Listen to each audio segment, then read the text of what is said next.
우리 시편 107편 말씀 함께 보겠습니다. 시편 107편입니다. 시편 107편.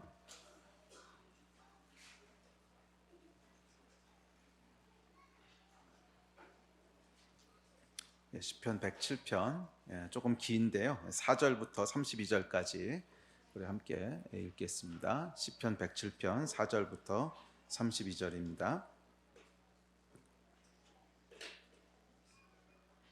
4절부터 32절까지.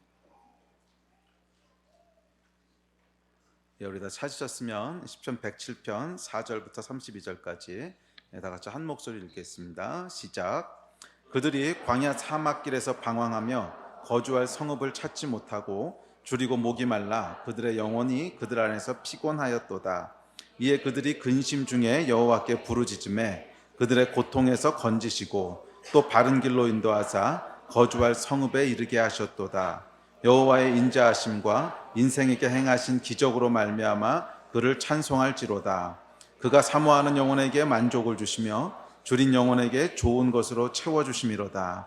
사람이 흑암과 사망의 그늘에 앉으며 곤고와 쇠사슬에 매임은 하나님의 말씀을 거역하며 지존자의 뜻을 멸시함이라. 그러므로 그가 고통을 주어 그들의 마음을 겸손하게 하셨으니 그들이 엎드러져도 돕는 자가 없었도다.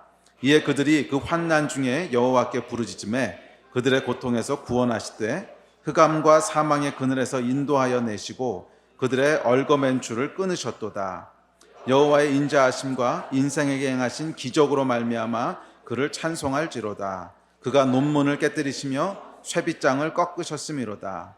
미련한 자들은 그들의 죄악의 길을 따르고 그들의 악을 범하기 때문에 고난을 받아 그들은 그들의 모든 음식물을 싫어하게 되어 사망의 문에 이르렀도다. 이에 그들이 그들의 고통 때문에 여호와께 부르짖음에 그가 그들의 고통에서 그들을 구원하시되 그가 그의 말씀을 보내어 그들을 고치시고 위험한 지경에서 건지시는도다. 여호와의 인자하심과 인생에게 행하신 기적으로 말미암아 그를 찬송할지로다. 감사제를 드리며 노래하여 그가 행하신 일을 선포할지로다. 배들을 바다에 띄우며 큰 물에서 일을 하는 자는 여호와께서 행하신 일들과 그의 기이한 일들을 깊은 바다에서 보나니 여호와께서 명령하신즉 광풍이 일어나 바다 물결을 일으키는도다. 그들이 하늘로 솟구쳤다가 깊은 곳으로 내려가나니 그 위험 때문에 그들의 영혼이 녹는도다. 그들이 이리저리 구르며 취한 자같이 비틀거리니 그들의 모든 직각이 혼돈 속에 빠지는도다. 이에 그들이 그들의 고통 가운데 여호와께 부르짖음에 그가 그들의 고통에서 그들을 인도하여 내시고 광풍을 고요하게 하사 물결도 잔잔하게 하시는도다. 그들이 평온함으로 말미암아 기뻐하는 중에 여호와께서 그들이 바라는 항구로 인도하시는도다. 여호와의 인자하심과 인생에게 행하신 기적으로 말미암아 그를 찬송할지로다. 백성의 모임에서 그를 높이며 장로들의 자리에서 그를 찬송할지로다. 아멘. 저희가 부흥과 확장에 대해서 함께 기도하고 또 살펴보고 있습니다. 우리 삶 속에서 여호와의 약속이 실체가 되는 것, 이것을 놓고 우리가 기도하고 있지요. 그리고 그것이 돌파라고 살펴봤습니다. 그래서 우리 삶 가운데 하나님께서 어떤 것들을 약속하시고 또 이 부흥과 확장에 대한 것들을 약속하셔도 그것이 실제로 일어나기 위해서는 삶의 돌파들이 필요하다는 거예요. 그리고 돌파되는 순간들이 있다는 거예요. 그 돌파가 일어나는 순간을 통과했을 때 비로소 하나님이 우리에게 약속하셨던 것들이 우리 삶 가운데 실제로 경험되어지는 그런 실체들이 되고 그 실체들을 경험하는 것을 넘어섰을 때 이 약속들이 계속 하나님의 약속으로 부흥케 되는 줄로 믿습니다. 자, 그래서 우리가 이 돌파에 대해서 지난주부터 살펴보기 시작했는데 오늘은 두 번째 시간입니다. 그래서 시편 107편을 통해서 저희가 하나님께서 우리 삶 가운데 어떤 돌파들을 이루시는지, 어떤 브레이크스루들을 행하시는지 함께 살펴보면서 그것이 저와 여러분의 것이 되기를 주의 이름으로 축복합니다.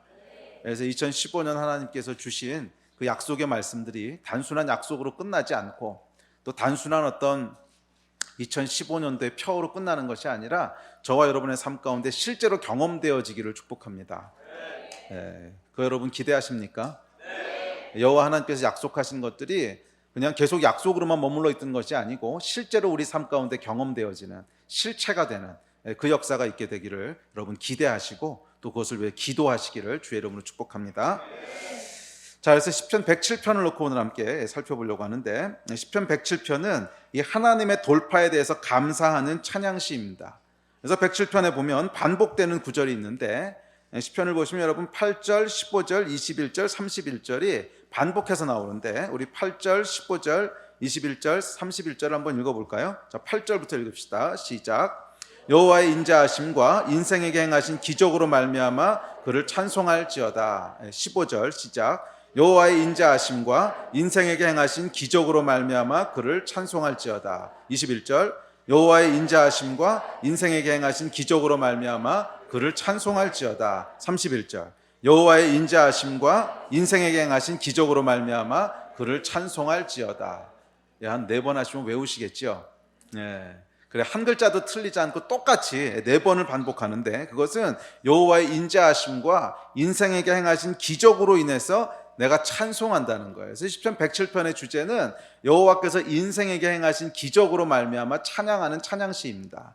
그래서 시편 107편을 읽어보면 여호와께서 우리 인생 가운데 어떤 기적들을 행하시는지, 그 기적이 바로 돌파인데 어떤 돌파들을 행하시는지에 대해서 3개의 에피소드를 쭉 기록하고 있습니다. 크게 3가지 에피소드를 기록하면서 각각의 에피소드가 끝날 때마다 여호와의 인자하심과 인생에 행하신 기적으로 말미암아 그를 찬송할지로다. 그리고 그 다음 에피소드가 시작돼요. 그럼 얘기가 또 쭉쭉 진행되고, 그리고 그 에피소드가 끝날 때 여호와의 인자하심과 인생에 행하신 기적으로 말미암아 그를 찬송할지어다. 그리고 또 3번째 에피소드가 시작되고, 이렇게 3가지가 반복됩니다. 근데 4번이 나오는 것은 두 번째 에피소드에서 똑같은 내용을 2번을 반복을 해요. 그래서 총 3개의 에피소드가 나오는데 하여간 4번 반복하는 구절들이 나옵니다. 그래서 이 시편 107편의 주제는 명확한데, 그것은 뭐냐면 여호와의 인자하심과 그분이 우리 인생 가운데 행하시는 기적이 있다는 거예요. 그리고 기적으로 말미암아 여호와를 찬송한다는 거예요. 그것이 시편 107편의 주제입니다. 저희가 오늘 이 시편 107편 말씀을 가지고 함께 이 말씀을 나누고 함께 기도하면서 이것이 시편 기자의 고백이 아니라 우리의 고백이 되기를 다시 한번 기대합시다. 그래서 우리도 하나님 앞에서 여호와의 인자하심과 여호와께서 나의 인생 가운데 행하신 기적으로 말미암아 내가 여호와를 찬송할지로다, 이것이 우리의 고백이 되기를 다시 한번 기대합니다. 아멘. 그리고 여호와 하나님께서 시편 기자에게 그 인생 가운데 기적을 행하시는 분이시라면 그분은 어저께나 오늘이나 영원토록 동일하신 분이시고 모든 하나님의 백성에게 똑같이 신실하신 분이십니다. 그렇기에 그 하나님께서 오늘날 우리에게도 우리 인생 가운데도 똑같이 기적을 행하실 수 있는 분이신 것을 믿습니다. 이것이 여러분 신앙의 핵심이고 본질이에요. 만약에 여호와께서 우리 인생 가운데 아무런 기적도 행하실 수 없는 분이시라면 그것은 종교고 이론이고 철학이지, 우리가 만들어낸 종교고 이론일 뿐이지 정말 살아계신 하나님이 아니시라는 거예요. 그러나 우리 하나님께서는 정말 살아계신 분이시기 때문에 우리가 이론과 종교가 도저히 할 수 없는 일들을 행하시는데, 그것은 뭐냐 하면 우리 인생 가운데 기적을 행하신다는 거예요. 도저히 불가능하다고 생각했던 일들을 뚫어내고 이루어내신다는 거예요. 그분이 우리 하나님이시라는 거예요. 그래서 그 하나님을 예배하고 찬송한다는 거예요. 이것이 오늘 시편 107편 성경의 고백입니다. 그리고 그 하나님이 저와 여러분의 하나님이라면 오늘날 동일하게 우리 인생 가운데도 기적을 행하실 수 있는 분이시고, 그 기적으로 말미암아 우리 영혼이 하나님 앞에 예배하고 찬양케 하실 분이신 것을 믿습니다. 이것이 여러분의 실체가 되기를 다시 한번 주의 이름으로 축복합니다.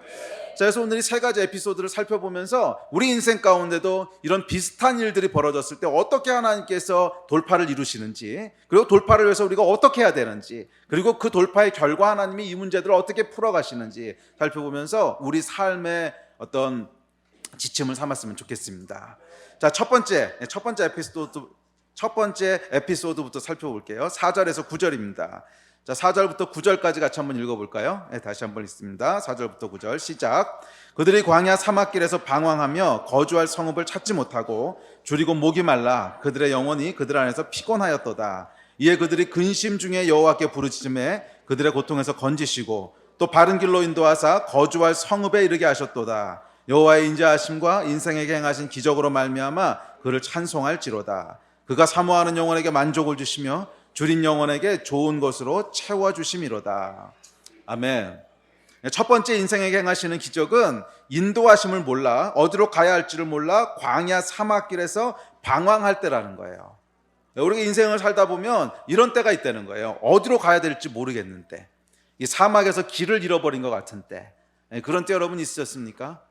인생이 항상 어떤 길이 보이고 항상 어디로 가야 될지가 명확하고 항상 내가 바른 어떤 트랙 가운데 있고 이럴 때만 있는 것이 아니라는 거예요. 삶을 살다 보면 마치 길을 잃어버린 것 같은, 지금까지 쭉 걸어오긴 했는데 뒤를 돌아봐도 길이 안 보이는 것 같고 오른쪽으로 가도 길이 없는 것 같고 왼쪽으로 봐도 길이 없는 것 같고 길이 전혀 안 보이는 때, 이게 사막이죠 여러분. 사막은요 길이 안 보입니다. 왜냐하면 원래 길이 없어요.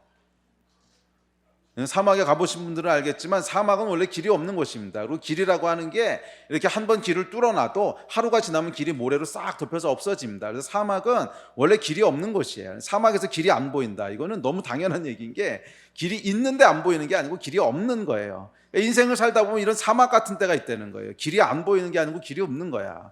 지금 아무리 봐도 일로 가도 막혀 있는 것 같고 절로 가도 길이 아닌 것 같고 뒤로 가도 길이 없는 것 같고 어디를 봐도 길이 없는 것 같은, 없는 것 같은 게 아니고 길이 없는 그런 이제 때를 그런 시즌을 우리가 지나갈 때가 있다는 거예요. 인생을 살다 보면 여러분 이런 때가 반드시 있습니다. 방향을 잃어버린 것 같은, 길을 잃어버린 것 같은. 자, 이런 상황일 때, 이것이 첫 번째 에피소드의 시작입니다. 자, 이런 상황에는 사막 또는 광야의 때에는 한 서너 가지 특징이 있는데, 첫째 특징은 뭐냐면 앞서 얘기했듯이 길이 안 보이는 거예요. 뭐 길이 안 보이는 게 아니고 길이 없는 거예요.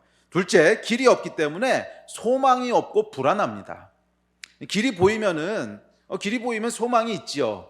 지금 좀 힘들어도 그냥 이 길로 쭉 따라가면 저까지 갈 수 있겠구나, 소망이 있는데 길이 안 보이고 없으면 소망이 없어요. 근데 소망이 없게 되면 그 다음에 뭐가 생겨요? 불안해요. 이대로 계속 가다 내 인생이 파괴되는 거 아닐까. 소망이 없고 불안합니다. 또한 이 시즌의 특징으로 이 성경 본문에서 뭐라 그러냐면 거주할 성읍이 없대요. 거주할 성읍.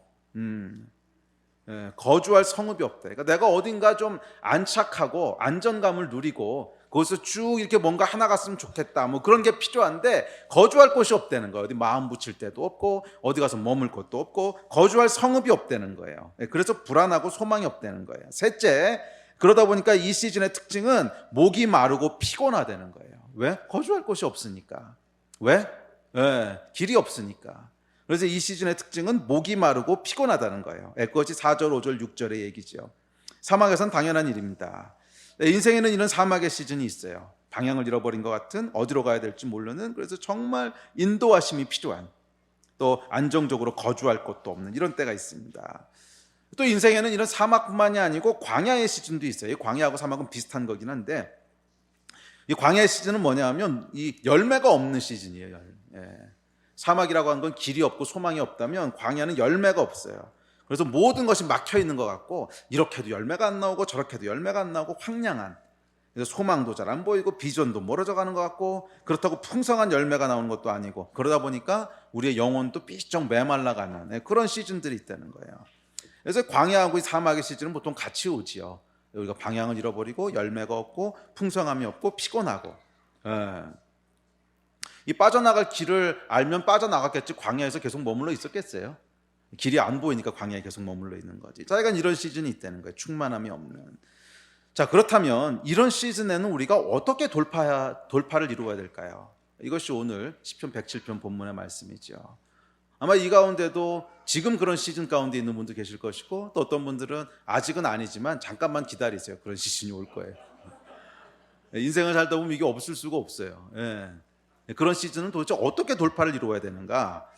제가 각각의 에피소드에 대해서 두 가지씩만 이 클루드를 드리려고 합니다. 어떻게 해야 돌파를 이룰 수 있는가? 자, 첫 번째, 이런 시즌에는요, 광야와 사막의 때에는 돌파를 경험하려면 원망을 멈춰야 됩니다.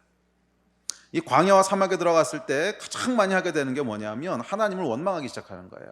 아니, 하나님 왜 이러십니까? 나에게 왜 그러십니까? 원망하기 시작하죠.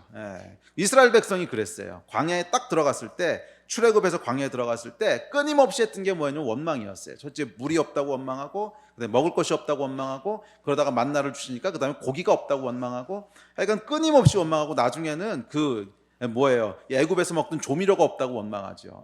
파가 없고 뭐가 없고 조미료가 없다고 원망하고, 한 별걸로 다 원망합니다. 그래서 결국 어떻게 됐습니까? 다 망했어요. 다 망했습니다. 광야에서 여러분 망하고 싶으십니까? 그렇다면 원망하십시오. 원망은 광야에서 아무 도움이 안 됩니다. 뭐 광야에서 여러분 원망한다고요? 갑자기 광야에 길이 생기는 것도 아니고, 사막에서 원망한다고 내가 왜 이 사막 가운데 있을까? 아무리 얘기해봐야 전혀 도움이 안 돼요. 사막에서 원망한다고 길이 생기겠어요? 없던 물이 생기겠어요? 사막에서 원망하는 건 아무 도움이 안 돼요. 사막에서 원망하는 건 그냥 망하는 길입니다. 인생의 사막과 광야도 마찬가지예요. 인생의 사막과 광야에 왜 들어가게 되는지 잘 모르겠어요. 뭐 여러 가지 이유가 있어요. 두 번째, 세 번째 보면 조금 나오긴 하는데 거기 왜 들어갔는지 몰라요. 뭐 여러 가지 이유로 들어가게 돼요. 그렇지만 하여간 동일하게 우리가 해야 될 일은 뭐냐면 그곳에서는 원망을 멈추는 거예요. 원망을 멈추는 거예요. 그리고 오히려 감사함으로 주님 앞에 나가셔야 돼요. 그래야 돌파가 일어날 수 있어요. 그래서 이 광야의 시즌에는 인생에게 행하시는 기적을 경험하기 원함으로 감사함으로 주님 앞에 나가야 돼요. 여러분, 광야에서 돌파를 이루기를 원하십니까? 광야에서 돌파되는 걸 보기 원하십니까? 광야에 브레이크스루가 있기를 원하십니까? 그렇다면 여러분, 거기서 원망을 멈추시고요, 감사함으로 주님 앞에 나가세요. 이것이 열쇠예요. 그래서 여러분, 하나님께서 우리 인생에 광야를 두신 것은 이 광야를 두신 것은요, 우리를 벌 주기 위해서 그러신 것이 아니에요. 많은 경우 광야는 우리를 벌 주기 위해서 두신 것이 아니고 그곳에서 우리 믿음의 뿌리를 깊게 하기 위해서 두신 거예요. 이 광야라고 하는 것은 하나님 외에는 바라볼 수 없는 것이거든. 아무 곳에도 소망이 없거든. 그래서 우리를 광야 가운데 두신 것은 눈에 보이는 것을 의지하는 것이 아니라 하나님을 의지하는 믿음을 깊게 하기 위해서 우리를 두신 거예요. 그래서 광야에서는 원망하면 안 돼요. 그러면 믿음이 안 생겨요. 아멘. 둘째, 그러면 원망하는 대신 무엇을 해야 됩니까? 6절에서 이렇게 얘기합니다. 자, 6절 같이 읽어봅시다. 시작. 이에 그들이 근심 중에 여호와께 부르짖음에 그들의 고통에서 건지시고. 뭐 하라는 거예요? 근심 중에 부르짖으라는 거예요. 이게 하나님의 명령입니다. 원망해봐야 소용없고요, 벗어날 길을 아무리 연구해봐야 소용없습니다. 길을 잃었을 때, 광야 가운데 있을 때 우리가 해야 될 일은 연구하는 것도 아니고요, 길을 찾으려고 하는 것도 아니고요. 왜냐하면 여러분, 사막에서는 길을 찾으려고 하면 원래 없다니까요. 길이 있는데 안 가고 있는 건 그냥 가시면 돼요. 근데 우리 인생 가운데 사막이면 길이 안 보이거든, 길이 없거든. 그럴 때는 길을 찾으려고 노력하는 것도 헛수고고, 원망하는 것도 헛수고고, 그때는 뭘 해야 된다는 거예요? 여호와께 근심 중에 부르짖으라는 거예요. 아멘. 여호와께 근심 중에 부르짖으라는 거예요. 인생에게 행하신 기적이 있기 때문에 인생에 행하신 기적을 바라보고 부르짖으라는 거예요. 이렇게 부르짖을 때 하나님께서 인생에 행하시는 기적을 경험하게 되는 줄로 믿습니다.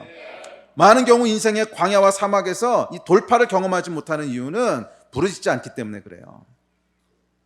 아닙니까? 많은 경우 인생의 사막과 광야 가운데 들어가면은요, 사람들이 원망하기 바빠서, 다른 사람들 손가락질하기 바빠서, 하나님한테 원망하기 바빠서요, 부르짖어 기도하지 않아요. 그래서 돌파를 경험하지 않는 거예요. 돌파가 일어나지 않는 이유는 재수가 없어서 그런 것도 아니고, 그 가운데 뭐 하나님은 뭐가 있어서 그런 것도 아니고, 딱 하나라는 거예요. 부르짖어 기도하지 않기 때문이라는 거예요. 분명히 오늘 성경에서 뭐라고 약속했냐면, 그들이 근심 중에 여호와께 부르짖음에 그들의 고통에서 건지시고 인생에게 기적을 행하신다는 거예요. 아멘. 네, 그러므로 여러분, 광야에서는 부르짖는 대신 주저앉아서 근심만 하고 있는 것은 아무 도움이 안 됩니다. 근심은 아무 도움이 안 돼요. 낙심은 아무 도움도 안 됩니다. 도움이 되는 유일한 거는 뭐예요? 근심 중에 부르짖으라는 거예요. 그럼 하나님께서 인생에게 기적을 행하신다는 거예요. 아멘. 아주 단순해요. 아주 단순해. 자, 이렇게 부르짖을 때 여호와 하나님께서 어떻게 하십니까? 6, 7, 8, 9절입니다. 6, 7, 8, 9절 다시 한번 같이 읽습니다. 시작. 이에 그들이 근심 중에 여호와께 부르짖음에 그들의 고통에서 건지시고 또 바른 길로 인도하사 거주할 성읍에 이르게 하셨도다. 여호와의 인자하심과 인생에 행하신 기적으로 말미암아 그를 찬송할지로다. 그가 사모하는 영혼에게 만족을 주시며 줄인 영혼에게 좋은 것으로 채워주심이로다. 아멘. 우리가 부르짖을 때 여호와께서 인생에게 기적을 행하시는데, 어떤 기적이냐면 고통에서 우리를 건져내시고 바른 길로 인도하신다는 거예요. 분명히 길이 없었어, 사막에는. 그런데 그 사막에 길을 내시는 분이 하나님이시라는 거예요. 그래서 성경에 보면 하나님은 어떻게 묘사해요? 사막에 길을 내시는 분으로 묘사하죠. 이사야서에 보면 여호와께서는 사막에 길을 내시는 분이시라는 거예요. 우리가 부르짖어 기도할 때 없던 길을 하나님께서 만드시고 그 길로 우리를 인도하셔서 거주할 성읍, 우리가 안주하고 안착할 수 있는 곳까지 인도하신다는 거예요. 할렐루야. 이것이 돌파의 결과입니다. 우리가 기대하는 돌파는 뭐냐면 이런 돌파가 일어나기를 기대한다는 거예요. 여호와께서 인생의 기적을 행하시는데 우리의 고통 가운데서 우리를 건지시고 길이 없어 보이는 가운데 길을 내시고 도저히 불가능해 보이는 것 같은 일들 가운데 돌파를 이루시고 그래서 우리를 거주할 성읍으로 인도하시는, 그리고 우리가 부르실 때 또 뭐 하신대요? 성읍으로 인도하실 뿐만이 아니라 우리에게 근심 대신에 뭐예요? 만족과 좋은 것으로, 줄인 영혼에게 만족과 좋은 것으로 채워주신다는 거예요. 우리에게 하나님께서 이런 역사들을 이루신다는 거예요. 그 줄인 영혼 가운데 만족함과 좋은 것들과 풍성함으로 가득 차게 채워주신다는 거예요. 단순히 우리에게 어떤 일들이 이루어지는 것을 넘어서서 우리 영혼이 풍성해지고 소생케 된다는 거예요. 혹시 이 가운데 사막 때문에 영혼이 메말라 있는 사람들이 있습니까? 그래서 뭐 영혼이 메말른 사람들은 주로 금요 예배를 안 나오는데, 금요 예배 나오시는 분들은 그래도 메마르지까지는 안 왔겠지요. 그래도 혹시 여러분들 가운데 메마른 영혼들이 있다면 뭘 해야 된다는 거예요? 부르짖어 기도해야 된다는 거예요. 그래야 우리 영혼에 좋은 것과 풍성한 것들로 채워주신다는 거예요. 아멘. 자, 두 번째 에피소드가 있습니다. 두 번째 에피소드는 10절부터 22절까지인데 앞에 세 구절만 읽겠습니다. 10절, 11절, 12절. 자, 시작. 사람이 흑암과 사망의 그늘에 앉으며 곤고와 쇠사슬에 매임은 하나님의 말씀을 거역하며 지존자의 뜻을 멸시함이라. 그러므로 그가 고통을 주어 그들의 마음을 겸손하게 하셨으니 그들이 엎드러져도 돕는 자가 없었도다. 아멘. 똑같은 일을 이제 두 번 반복을 하는데 17절 18절 읽겠습니다. 시작. 미련한 자들은 그들의 죄악의 길을 따르고 그들의 악을 범하기 때문에 고난을 받아 그들은 그들의 모든 음식물을 싫어하게 되어 사망의 문에 이르렀도다. 아멘. 자, 두 번째 인생에게 행하시는 기적을 경험하는 때는 흑암과 사망의 그늘에 앉고요, 곤고와 쇠사슬에 매임을 당하는 것 같은 때예요. 우리 인생에 또 이런 때가 있다는 거예요. 우리 지난 주일에 살펴봤던 내용들인데 이게, 그런데 왜 이런 상황 가운데 처하게 됩니까? 보면 사망과 곤고의 그늘에 앉게 되고요, 우리 인생이.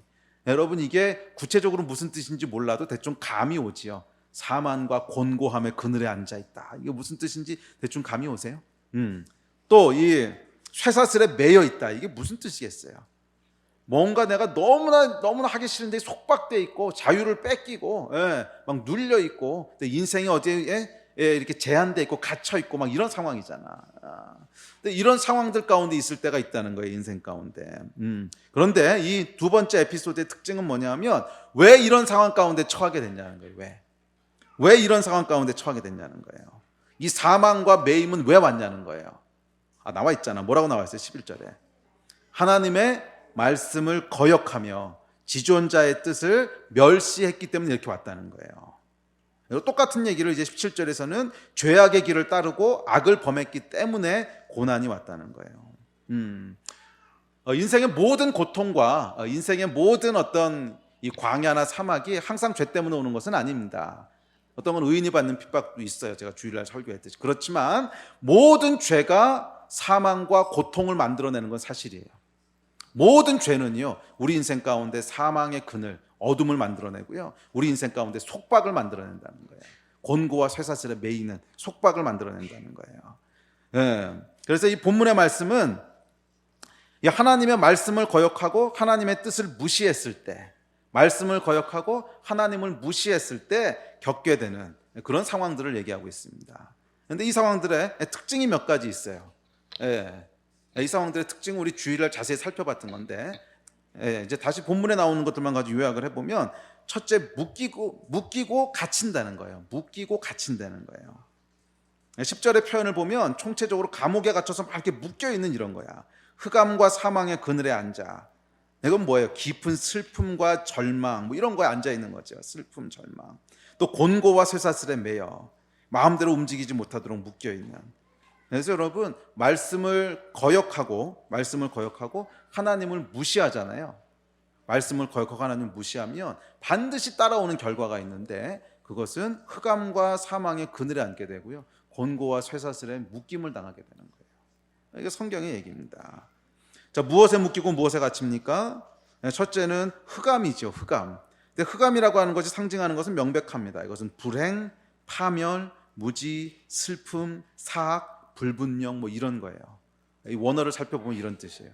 흑암은 슬픔, 불행, 파멸, 무지, 사악, 불분명 이런 거예요. 하나님을 무시하고 말씀을 거역했을 때 우리는 이런 것들이 우리 삶 가운데 이렇게 그늘을 진다는 거예요. 내 삶 위를 뭐가 이렇게 덮냐 하면 불행과 파멸과 무지와 슬픔과 악함과 모호하고 불분명한 게 내 위를 이렇게 덮는다는 거예요. 그 그늘을 덮는다는 거예요. 예, 벗어날 수 없게 된다는 거예요.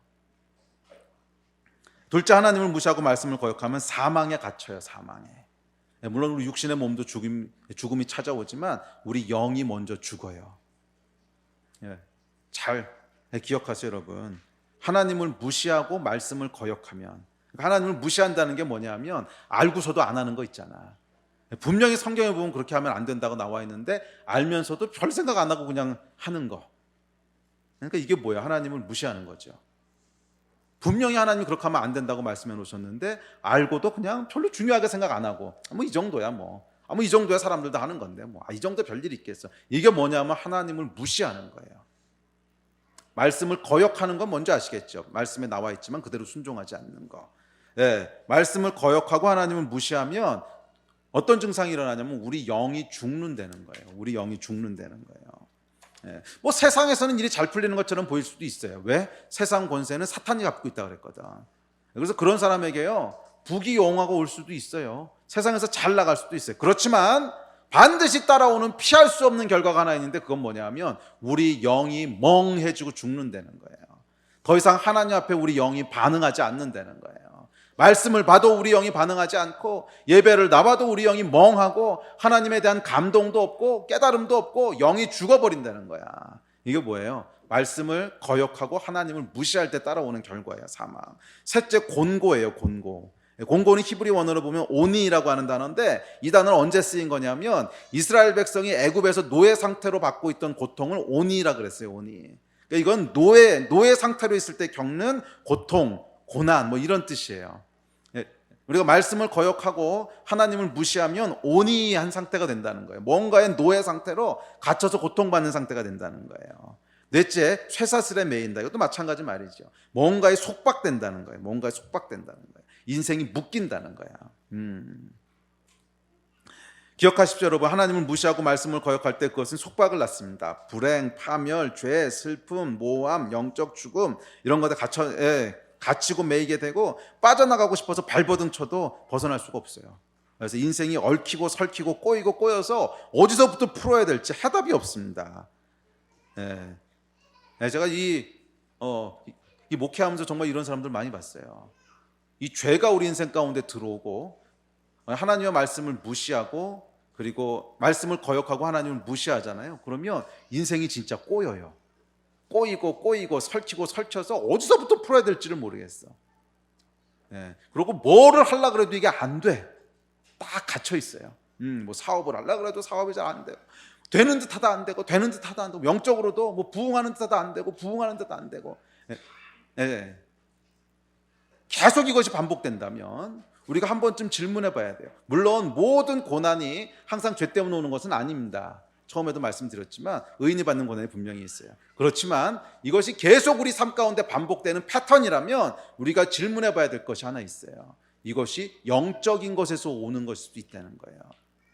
영적인 이유, 그러니까 영적인 뿌리에서부터 오는 걸 수 있다는 거예요. 계속 우리 삶이 뭔가에 묶여 있는 것 같고 삶이 계속 부흥하려고 막 부흥할 것 같은데 분명히 할 것 같은데 가다 보면 뭔가에 막히고 분명히 뭔가 될 것 같은데 하다 보면 뭐한테 막히고 뭐 사업이 그럴 수도 있고 일터에서 그럴 수도 있고 가정에서 관계에서 아니면 사역에서 하여간 뭔가 계속 막히고 되는 듯 하다 막히고 되는 듯 하다 막히고 그렇다면 여러분 그 원인이 영적인 것이 있을 수 있다는 거예요. 우리 자신을 돌아봐야 되는데 뭐를 돌아봐야 돼요?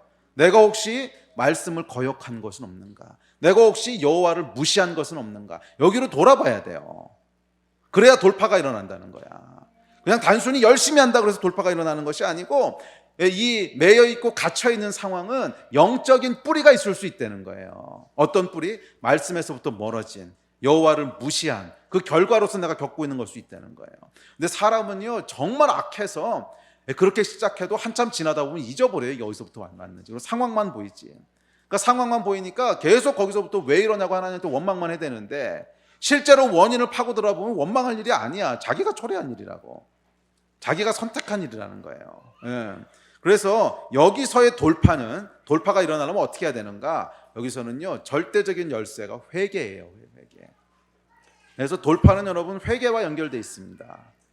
우리가 부르짖어 기도하다고 했는데 이 부르짖어 기도하는 내용을 여러분 잘 파악하셔야 됩니다. 뭔가가 막히고 뭔가가 좀 속박이 돼 있어. 그럼 부르짖어 기도하다고 목사님이 하셨으니까 속박은 끊어질지어다, 장벽은 무너질지어다. 그거 아무리 부르짖어 기도해도 그 속박과 장벽이 영적인 뿌리를 갖고 있어 생긴 것이라면, 여호와의 말씀을 거역하고 여호와를 무시했기 때문에 찾아온 속박과 어떤 장벽들이라면 그거 아무리 부르짖어봐야 안 무너져요. 그건 어떻게 해야 무너지는 거야? 회개를 통과해야 돌파가 일어나는 거예요. 주님, 제가 잘못했습니다. 주님, 제가 이런 선택을 하는 것이 아니었는데, 그때 그런 죄를 저지르는 것이 아니었는데, 그때 여호와의 말씀을 무시하는 것이 아니었는데, 그때 죄의 유혹에 넘어지는 것이 아니었는데, 그 일 때문에 내가 지금 이렇게 속박이 되고, 그 일 때문에 제가 지금 이렇게 묶임을 당했습니다. 이 환경 가운데 들어오게 됐습니다. 주님, 용서해 주십시오. 이 부르짖음이 있어야 되는 거예요. 제가 단언하건대 아무리 부르짖어 기도하고 아무리 목이 처질 때까지 막 목에서 피가 나도록 부르짖어도 회개의 돌파가 일어나기 전에는 이 상황의 돌파는 안 일어나요. 이해가 되십니까? 그래서 이 가운데 여러분 삶 가운데 많은 돌파들을 분명히 지금 기대하고 기도하고 있지요.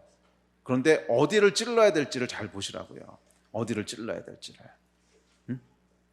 첫 번째, 이런 광야 가운데 있을 때는요 원망을 멈추고 감사함으로 돌파해야 된다 그랬어요.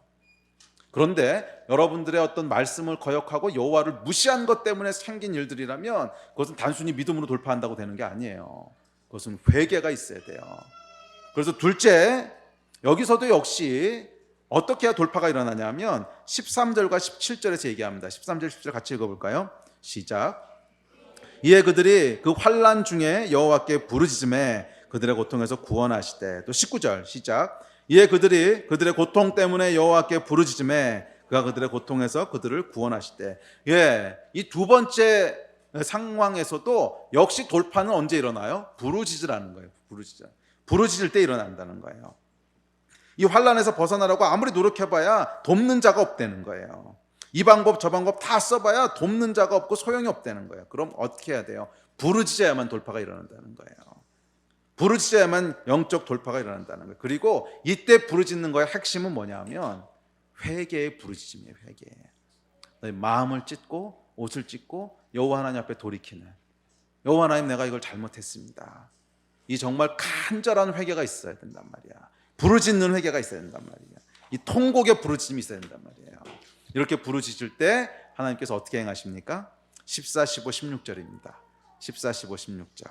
다 같이 한 목소리 읽습니다. 14, 15, 16절 시작. 흑암과 사망의 그늘에서 인도하여 내시고 그들의 얽어맨 줄을 끊으셨도다.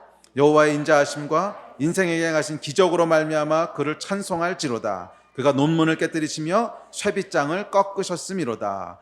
이렇게 부르짖을 때 역시 하나님께서는 인생에게 기적을 행하시는데, 어떤 기적인가 하면 흑암과 사망의 그늘에서 우리를 건져내시고요, 우리를 얽어맨 줄을 끊으시는 기적을 이루신다는 거예요. 우리를 가두었던 속박의 문을 여시고 우리를 묶으셨던 묶임에서 자유케 하신다는 거예요.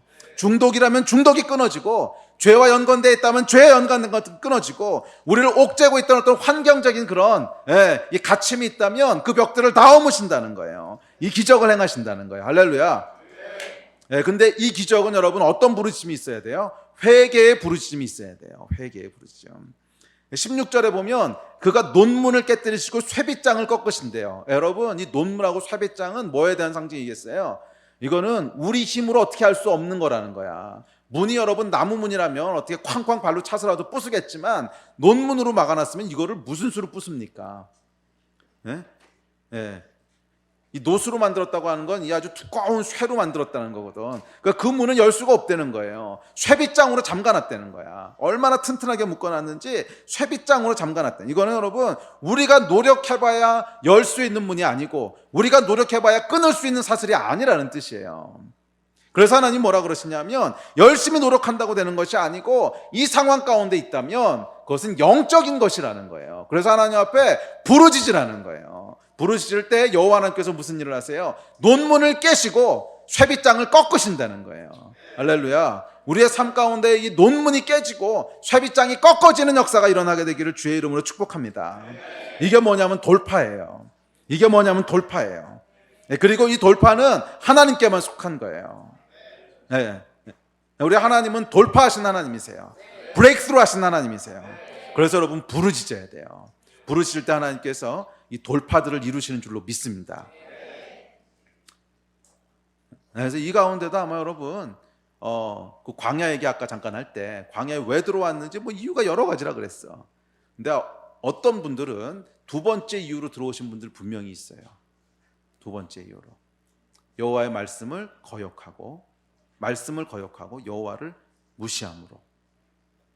어떤 것들은 알고도 내가 욕심 때문에 사악하게 그렇게 저질렀던 것도 있고, 어떤 거는 가볍게 생각했던 것도 있고, 뭐 그 정도야. 뭐 이건 사람들 다 그렇게 하는 건데, 뭐 가볍게 생각했던 것도 있고, 어떤 건 알지만 내 안에 욕심과 내 안에 있는 어떤 것 때문에 그것을 그냥 거역했던 것도 있고, 그렇게 시작된 일들 분명히 있을 거예요. 그래서 여러분을 지금 둘러싸고 있는 그 환경들이 어쩌면 여기서부터 시작된 것들도 있다는 거야. 근데 이거는 여러분, 회개하는 수밖에 없어요. 이걸 뭐 원망해봐야 소용. 근데 이거 원망할 것도 아니지. 이건 자기가 초래한 일이니까. 자기하고 관계없이 광야에 들어갔다면 몰라. 그건 원망이 좀 나올 수도 있을지 모르겠지만, 이건 자기가 초래한 일인데 뭐 이거 원망할 게 아니야. 이거는 회개해야지. 회개. 그리고 회개하지 않으면 이것은 돌파가 절대로 일어나지 않아요.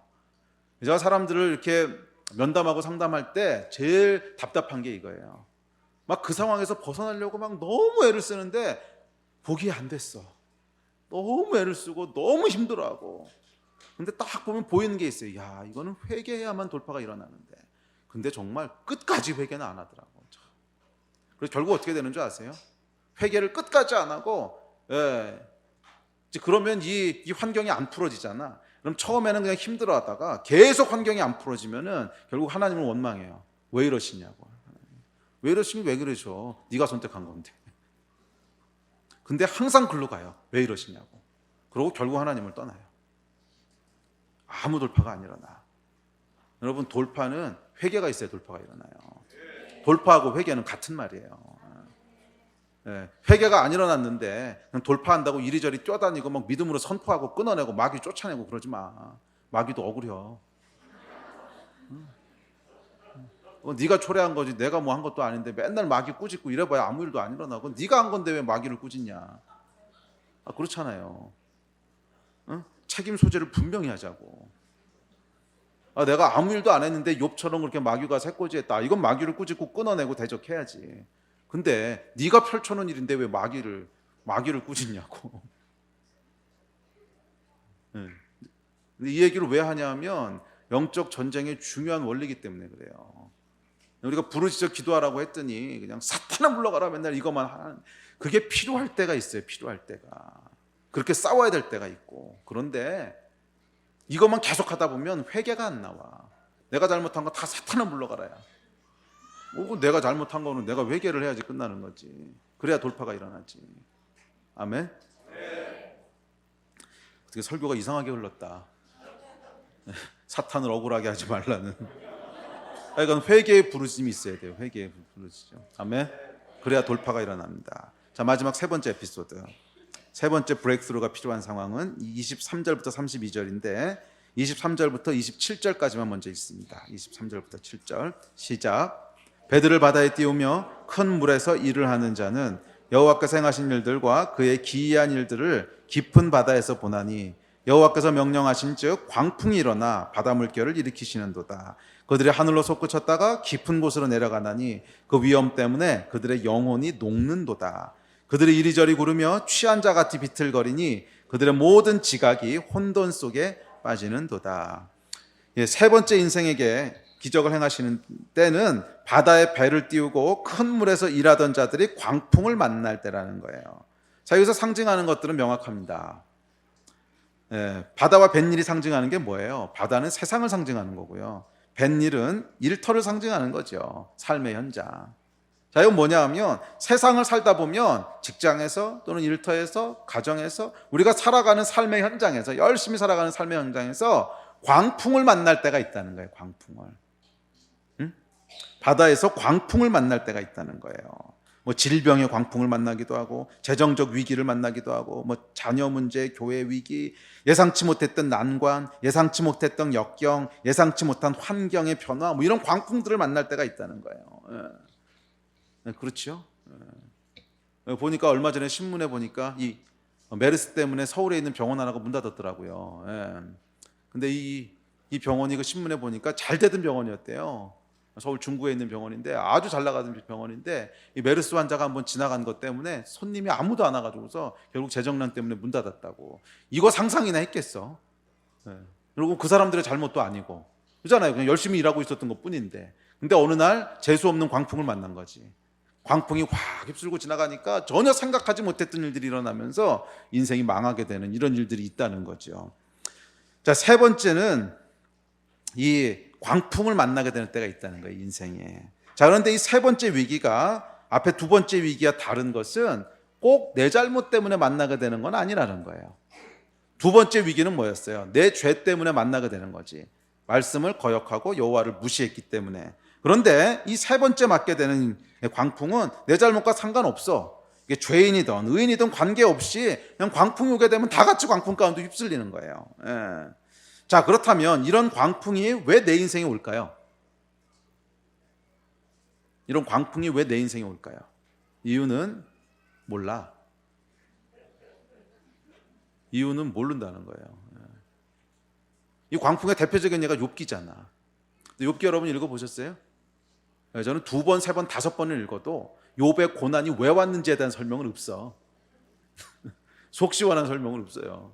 그냥 그 고난 덕분에 욥이 정금처럼 나왔다 뭐 이런 건 아는데 그 고난이 꼭 왔어야 되는지 뭐 때문에 하는지 설명이 충분히 되어 있지 않아요. 오늘 시편에서도 보면 여러분 이 광풍이 불었는데 여호와께서 광풍을 일으키셨대. 도대체 왜 이렇게 쓸데없는 일을 하셨는지 몰라. 우리는 그거를 충분히 설명 안 돼 있다는 거예요. 성경에 보면 분명히 의인이 받는 고난이 나와요. 의인이 받는 고난. 근데 의인이 받는 고난이 좀 그래도 멋있는 일 하다 고난 받는 거면 그래도 고난의 의미라도 있지. 의인이 그냥 재수 없이 받는 고난들이 있다는 거야. 의인이 재수 없이 받는 고난. 정말 괜찮은 사람이었는데 갑자기 뭐 유행병이 이렇게 메르스 같은 게 돌았는데 그것 때문에 죽고. 사실 여러분 중세에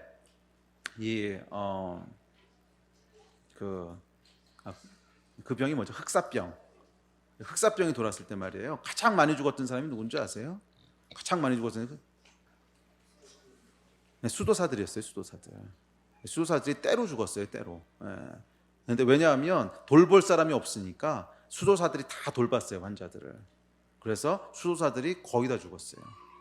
그래서 사실은 보면은 이 중세에 복음이 어마어마한 속도로 퍼져나가다가 이게 한풀 꺾이게 되는 그게 뭐냐 하면 수도사들이 거의 몰살하다시피 하면서 복음의 진보가 유럽에서 딱 멈춰요. 그럼 상식적으로 이해가 안 되지. 하나님 뭐 영적으로 봐도 설명이 안 되고 뭐 그 죄를 져도 그 사람들이 더 졌겠어? 아니면 세상에서 딴 사람들이 죄를 졌고 당연히 딴 사람들이 죄를 더 졌고 하나님 나라의 진보만 놓고 보더라도 이 사람들 살려두셨어야 될 거 아니야. 왜 거기서 복음의 진보가 꺾어지게 하시냐고. 이유를 몰라. 아직도 몰라. 그런데 성경에 보면 이유를 설명을 안 해요. 모른다는 거야. 그거 알라 그러지 말라는 거야. 그것은 하나님의 지혜와 하나님의 주권과 하나님의 신비에 속한 영역이라는 거예요.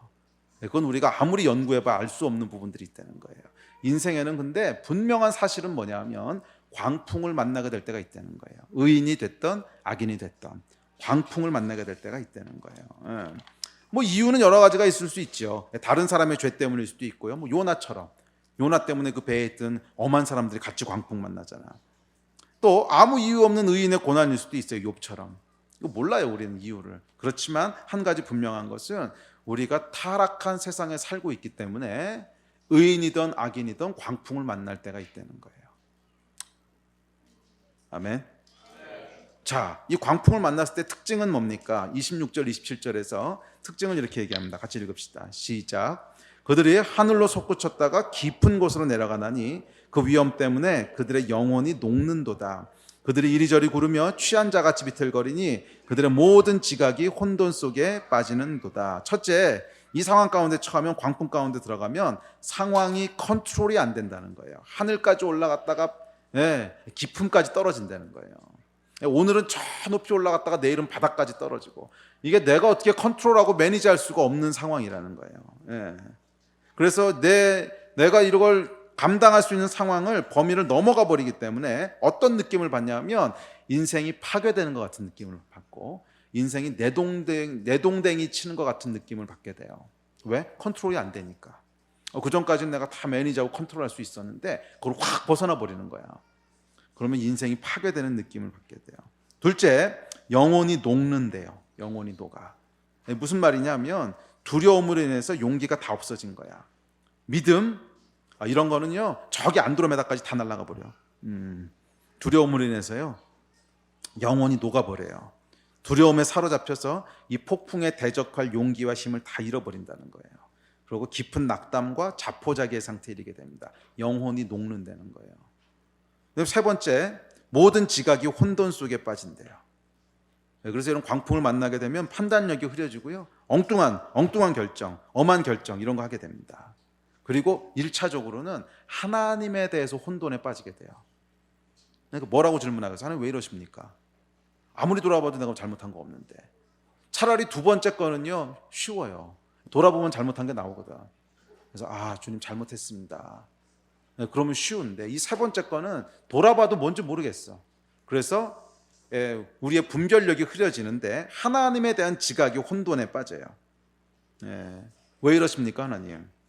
항상 선하신 분 맞습니까? 하나님은 신뢰할 수 있는 분이십니까? 내가 뭘 잘못했는데? 그러다가 더 나가면 결국 어떤 혼란에 빠지겠어요? 하나님이 정말 존재하실까? 이 혼란에 빠진다는 거예요. 그래서 자칫 잘못하면 믿음 좋았던 사람조차도요, 이 광풍을 맞게 되면 믿음에서 멀어지게 되곤 해요. 자, 그렇다면 이 상황은 어떻게 돌파해야 됩니까? 두 번째 상황의 키워드가 회개였다면 이 세 번째 상황의 키워드는요, 믿음이에요. 믿음. 하나님은 한결같은 분이시라는 믿음.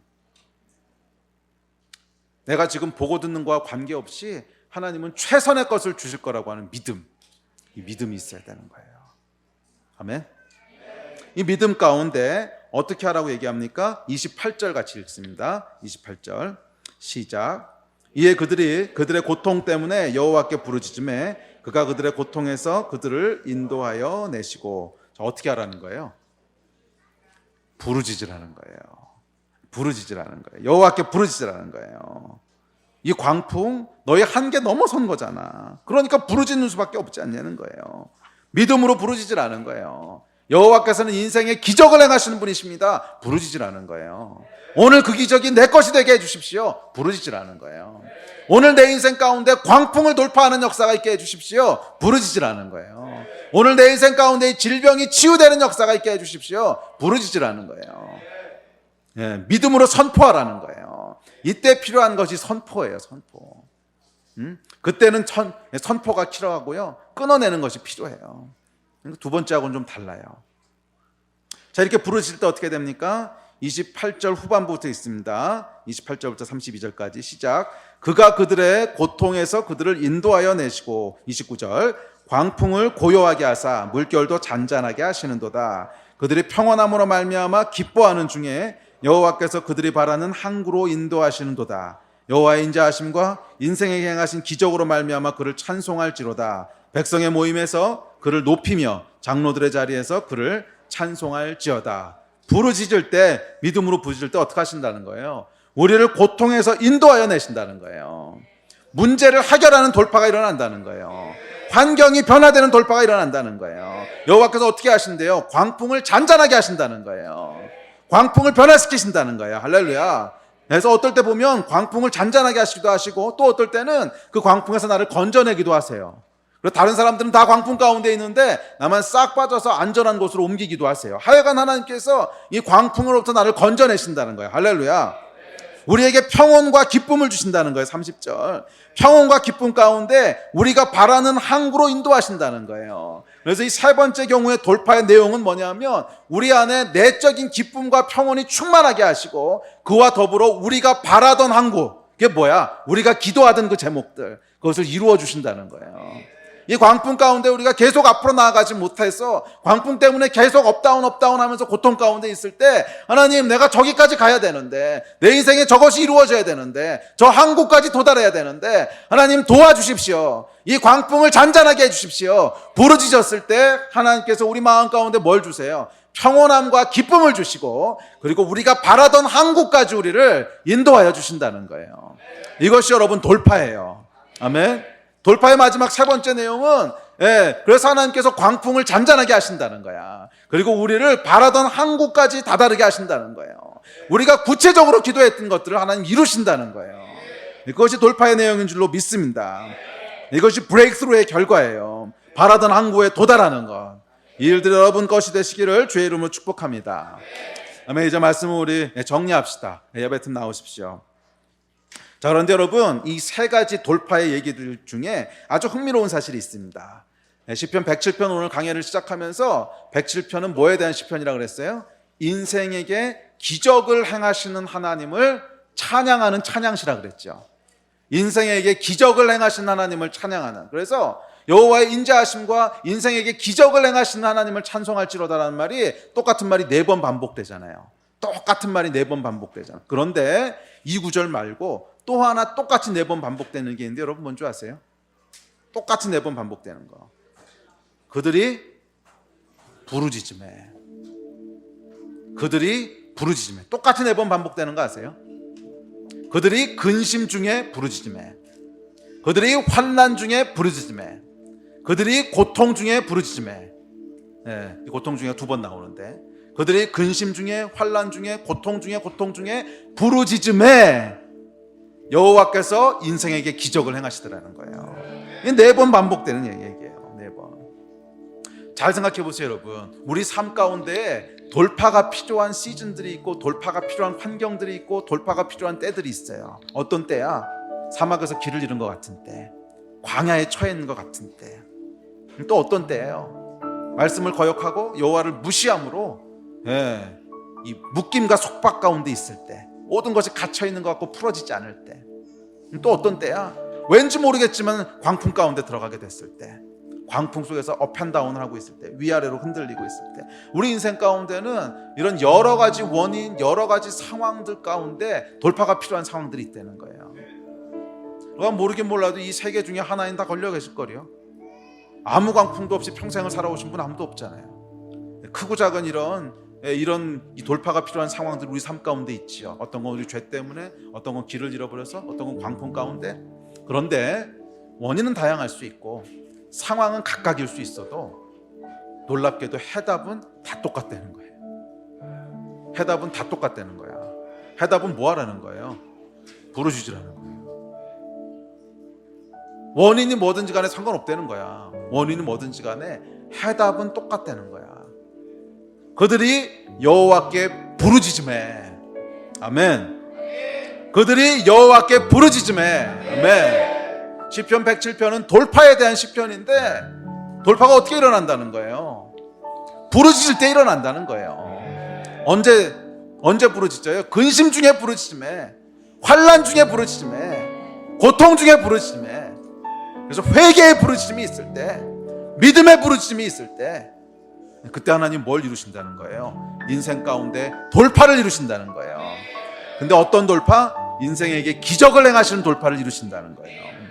불가능해 보이는 일들을 가능케 하시는 돌파가 일어난다는 거예요. 이것이 여러분 성경의 메시지예요. 그러니까 생각 좀 그만하라는 거예요. 생각 좀. 꾀 좀 그만 짜라는 거예요. 잠언에 보면 인간이 꾀를 낸다 그러죠. 꾀를 낸다고. 생각한다고 어차피 문제가 풀리냐는 거야. 돌파는 여러분, 브레이크스루는 하나님께 속하는 거예요. 하나님께. 사람이 열심히 몽둥이 갖다 때린다고 돌파가 일어나는 게 아니고 돌파는 철저하게 하나님께만 속한 거라는 거예요. 그래서 오늘 나온 상황들을 보세요. 뭐 열심히 한다고 해서 그 쇠빗장이 끊어지겠습니까? 논문이 열리겠습니까? 열심히 한다고 해서 사막의 길이 보이겠습니까? 어차피 없는데. 열심히 한다고 해서 여러분 광풍을 어떻게 하겠어요? 불고 있는데 이미. 어차피 네 힘으로 안 되는 거잖아. 어차피 우리가 노력해서 되는 거 아니잖아요. 그러니까 생각 좀 멈추라고. 그리고 대신 뭐 하라는 거예요? 부르짖으라는 거예요. 부르짖으라는 거예요. 이 일을 행하실 분은 누구예요? 하나님이시라는 거예요. 우리 하나님만이 우리의 소망이시라는 거예요. 다른 거 소망 걸 수 있는 게 없다는 거예요. 우리 하나님만이 이 광풍을 잠잠케 하실 소망이시고, 우리 하나님만이 이 사막에서 길을 내실 수 있는 소망이시고, 우리 하나님께서 이 묶임 가운데 자유케 하실 소망이시고, 어차피 사람이 노력해봐야 한치라도 더 할 수 있는 게 있냐는 거야. 원인이 무엇이 됐든 상황이 무엇이 됐든 그래요. 아마 다양한 원인 때문에 우리가 이런 어떤 묶임과 어떤 한계 가운데, 고통 가운데 들어가게 됐을 거예요. 어떤 사람은 자기 죄 때문에 들어오고, 또 어떤 사람은 자기 죄는 아닌데 남편 죄 때문에 들어온 사람도 있고, 뭐 요나의 배 같이 타듯이. 또 어떤 사람은 정말 아무 잘못 없는데 이웃이 잘못 이사 와가지고서 그냥 엄한 고통받는 사람도 있고, 또 어떤 사람은 회사 잘못 취직해가지고 사장의 죄 때문에 폭풍 가운데 있기도 하고, 또 어떤 사람은 이해할 수 없는 상황 가운데 있기도 하고, 또 어떤 사람은 인생이 겪어야 될 과정 중에 방향을 결정해야 되는데 뭔지 모르겠는 상황도 있고, 뭐 이유는 수백만 가지가 있겠죠. 그렇지만 모든 결론은 다 동일하게 끝나는데 해답은 하나님이시라는 거예요. 소망은 하나님이시라는 거예요. 거기에만 돌파가 있다는 거예요. 우리 하나님은 인생에게 기적을 행하시는 분이시라는 거예요. 불가능을 가능케 하시는 분이시라는 거예요. 그러니 여호와 하나님 앞에 나와 부르짖으라는 거예요. 다른 것 멈추고 부르짖어 기도하라는 거예요. 저희가 다음 주부터 다시 새벽 기도 시작합니다. 뭐 한 주 좀 쉬시라고 피곤해 보여서 제가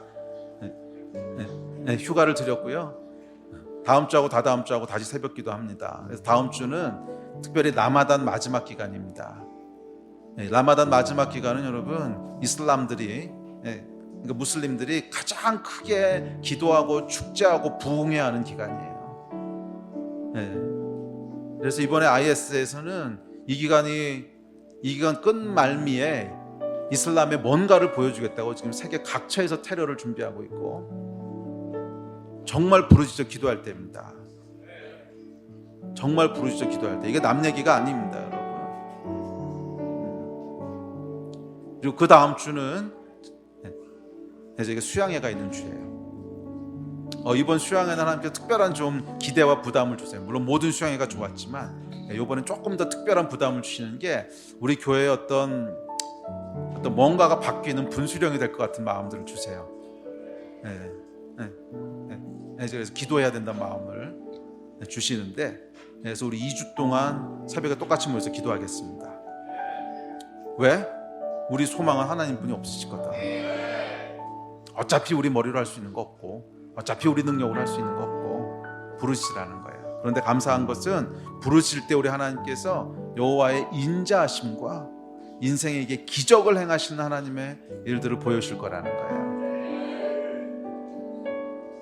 다 같이 일어나서 기도합시다.